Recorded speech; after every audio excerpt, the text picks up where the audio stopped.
It was a rainy and stormy night. The clouds covered the entire night in such a way that it seemed as if the river would take away the entire village. A car stops at the door due to rain and storm, and then when Bhuvan opens the door, he finds a city babu in front. "Bhuvan, is you? We have come from Kolkata, we are SD. The transfer took place today itself." Seeing the opportunity standing in front of him, Bhuvan Bapu, aged around 57 to 58, nodded his head and greeted him with folded hands. "Sir, I had received the government letter. But it is already very late in the night. It is rainy season, it might not be right to go at this time. If I go in the morning, my family is with me in the car outside.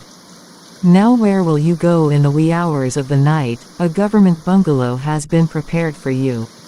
Sir, if you feel right then spend the night here, otherwise as you say." After listening to Bhuvan, expressions of disagreement started appearing on the face of Afsar standing in front of him. Okay, let me show you the bungalow." Saying this, Bhuvan covered his eyes with his old umbrella and came out of the house with the umbrella. "Sit in the car, it is raining heavily outside. Sir, we will have to go through the river. You told the driver to proceed along the river. There is a bungalow at hand. I come through the dirt road of the village, such a vehicle will not be able to reach here." Hearing Bhuvan's words, the officer looked at him with surprised eyes and asked the driver to move the car forward. Now he is ready to go on foot in this much rain, but not in the car. Sitting, that's not the point. Sir, the people of the village do not fill the rivers and ponds even during the day, that is why they were refusing to come at night. You must know the stories of the village.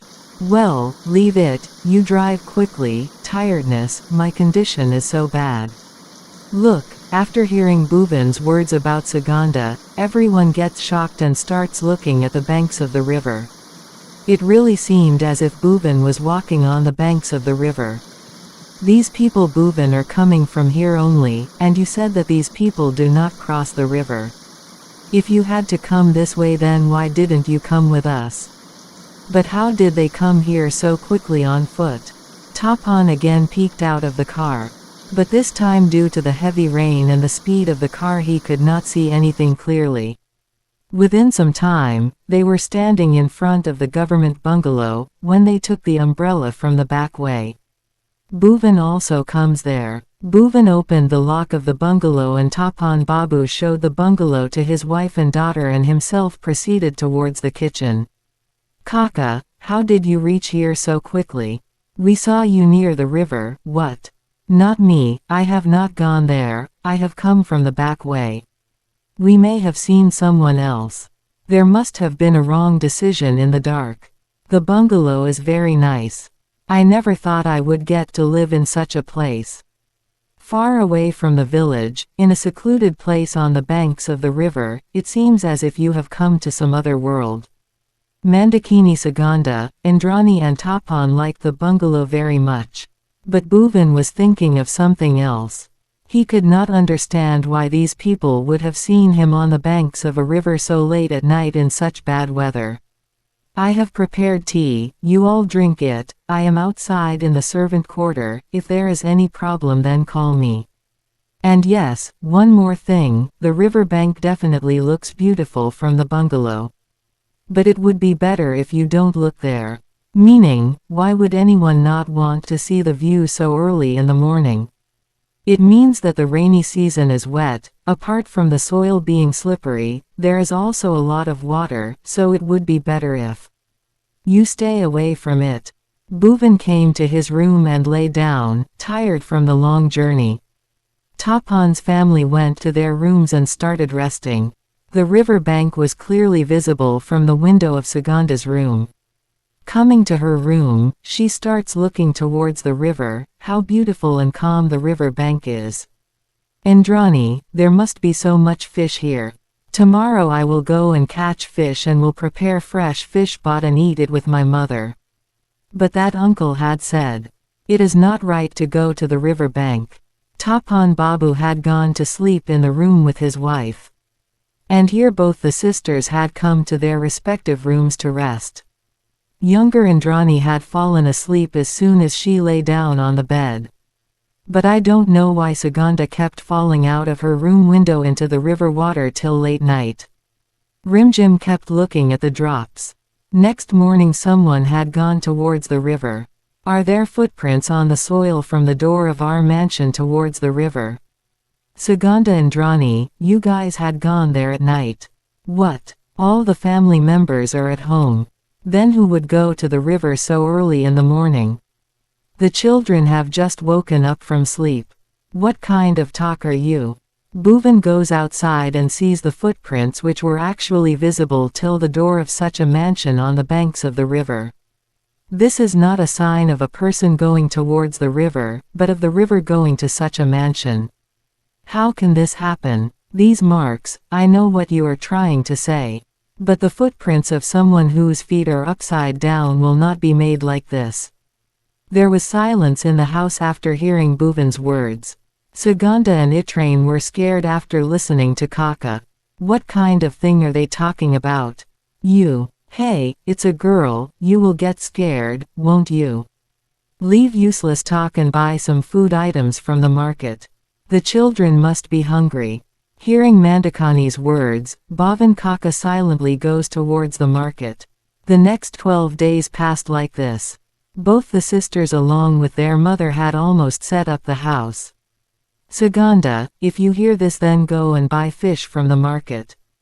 Today we will make MECHO BHOOT and don't stop anywhere. Have to return before it gets dark. Okay mother, I am leaving. When 16-year-old Sugandha came out of the house, she saw a girl on the bank of the river, who was calling her with hand signals. Do you also live here? After listening to Sugandha, the other girl looked at her from top to bottom with a smile and nodded her head in yes. Big eyes decorated with kajal, thick braid, a charming and beautiful face from which Sugandha could not be seen. We will meet tomorrow and play together. Now I have to go to the market to buy fish, otherwise mother will be angry that she will give me the fish instead of buying it for me. Suddenly Indrani's voice interferes with Sugandha's songs. Sugandha, Sugandha, what are you doing over there? Hurry here, I was talking to this girl. Of your name. As soon as Sugandha turned her head towards the girl, she saw that there was no one there. Sugandha was not able to understand where that beautiful girl had gone suddenly, and she came to Indrani in surprise. What was she doing there alone? Mother asked you to go to the market. Yes, but I also saw a girl. She was talking to me. Then suddenly I don't know where she disappeared.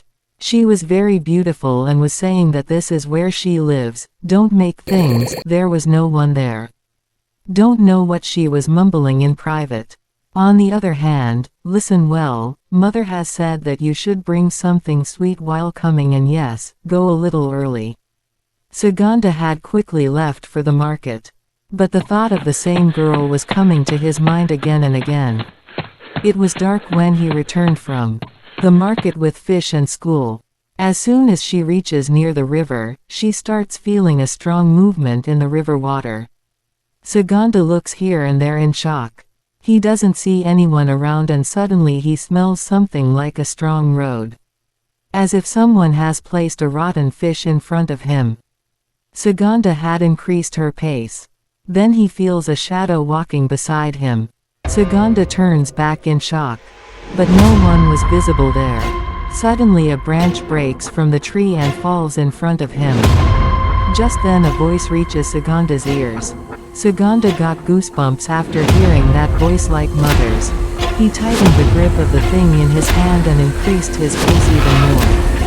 After a few moments, the angry voice was heard in his ears again. His mind had become numb due to fear of either you or Mekhe Mahadeva. Sugandha was not conscious. When and how did she run from there and reach the door of her house? As soon as the queen opened the door after banging hard, he fell there. Somehow he was taken to the room where he narrated his entire story. All this is happening because of that building. He himself has instilled fear. You rest your mind, from now on I will go to the market. Mandakini was very upset after seeing her daughter's condition. He no longer had any desire left to make MECHO BHOOT. Late at night Mandakini started hearing some noises from the kitchen. When she went towards the kitchen, she was shocked to see the sight there. Sugandha had raw fish in her hands which she had eaten half raw. There was a stain on her clothes and face and she looked as scary as a demon at this time. Sugandha, what are you doing? What happened to you? You were hungry, he fed me fish. Now I will live with it.